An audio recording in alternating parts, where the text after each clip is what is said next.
A time like never before. Who would think that in a blink of an eye, it would all be gone?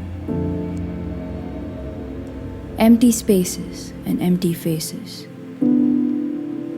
The tables had taken an ugly turn. Bare aisles lay screaming in front of us. Darkness slowly consuming them. Staring into blank screens, we said a silent prayer. Would those times return? Would those people return? The future looked bleak.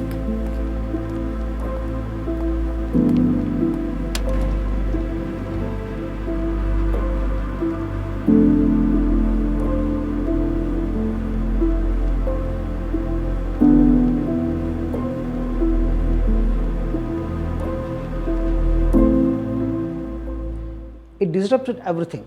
Rampant infections, hospitalizations, and loss of lives meant emotional setback for the most. I think the first thing that comes to my mind is introspection, and reflection. COVID-19 has affected everybody, in fact, in whether it is a small business or a medium or a big business, The industry spans everyone from manufacturers, consultants and designers, integrators.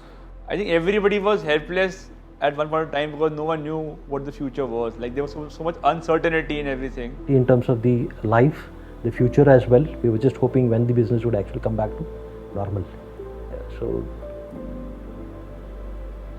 this took everybody in surprise, isn't it? Because nobody anticipated this thing coming.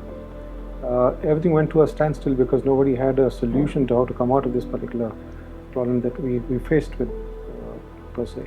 And honestly, a sense of disbelief initially, to then having it realized, and then having some sort of a game plan to figure out how do we navigate through this.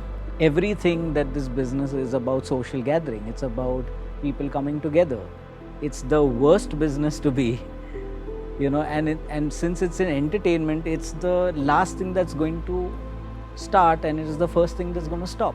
So there are companies who have gone on a very exciting journey, hiring people. A few dozens of staff suddenly grew up to 200, 250, 300, and so.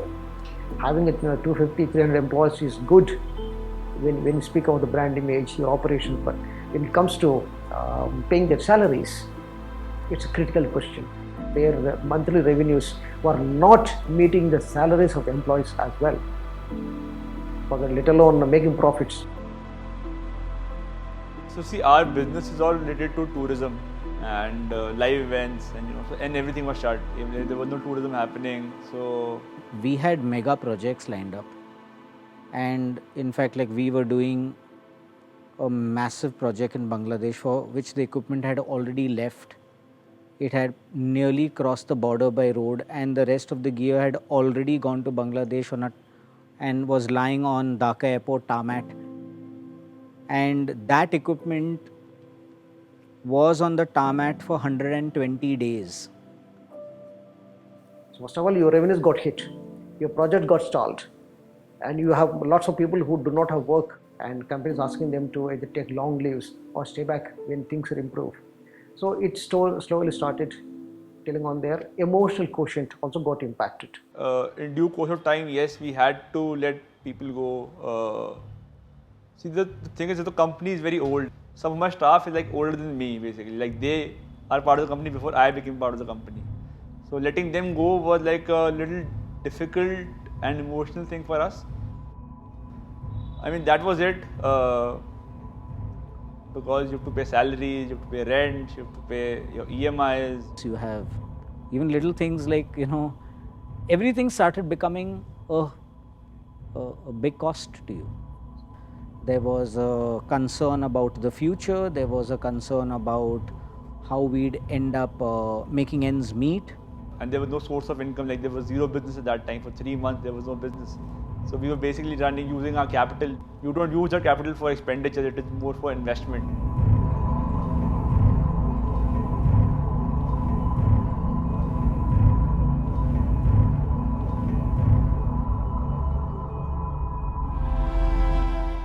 hard period of time, given the fact of how unexpected some of the outcomes have been.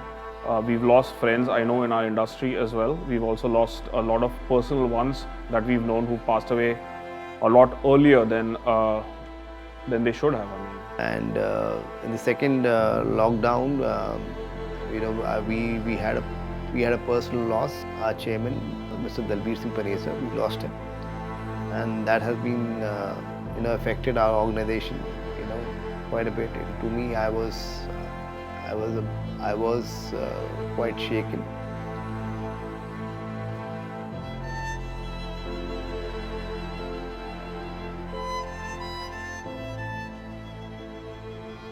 Yeah. Hands close, hearts closer. Shoulder to shoulder, we stood, whispering to each other, Bas sabr karo, himmat rakho. This too shall pass. The journey was going to be hard, but we knew it had to be made.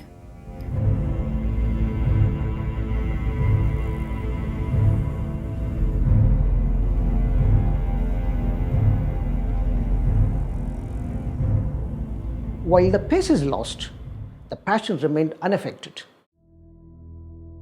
So I think that was the biggest call to action that I had, was that one is that I can't sit in one place for a moment. I have to keep innovating, keep thinking, keep trying and doing different things. And I always did that in audio. All I did was audio and nothing else. I couldn't think of doing something else except this. It was a dream from since childhood that have to join the business and have to take it forward. It's more of a legacy. Ups and downs are a part of life. They help us keep moving. Because if you talk of a straight line in an ECG, that means you're dead. And I read something a long time ago, a professional doesn't care what his profession is. And I think that was a very strong thing that got me to believe that I can do anything.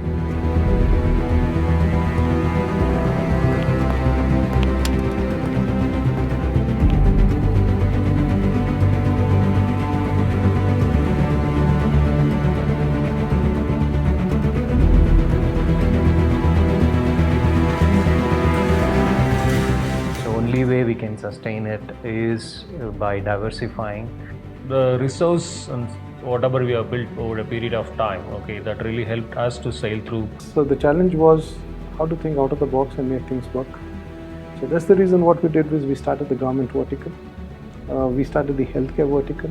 A lot of nature of projects has changed in the way we are doing it. A lot of the requests have changed. A lot of the actual delivery models and mechanisms have changed. Innovation and adaptation. These two things have never been in so much sync in the industry.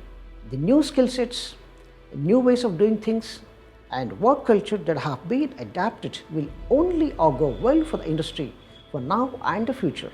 Now the need of the hour was digital video productions. The need of the hour was to be able to shoot it, to be able to record it, to stream it, to produce it, and that's all I did. AV as an industry is never going to die, and there's a lot of truth in that. It will keep evolving. In all of this, our customers stood behind us, and we carry a lot of legacy and vintage in terms of the number of years we've operated. Businesses don't build people. It's the people who build business. Walk strong, we echoed, as we pulled each other along. Our reality was beginning to look the same, but yet so different. With renewed hope and rekindled faith, we rose, stronger than before, resilient. If you win without troubles, I say it's victory. But if you win with troubles, that's when you create history. Tough times do not last, but tough people do. भोर से पहले सबसे अंधेरा है, ये वक्त न ठहरा है, ये वक्त न ठहरेगा.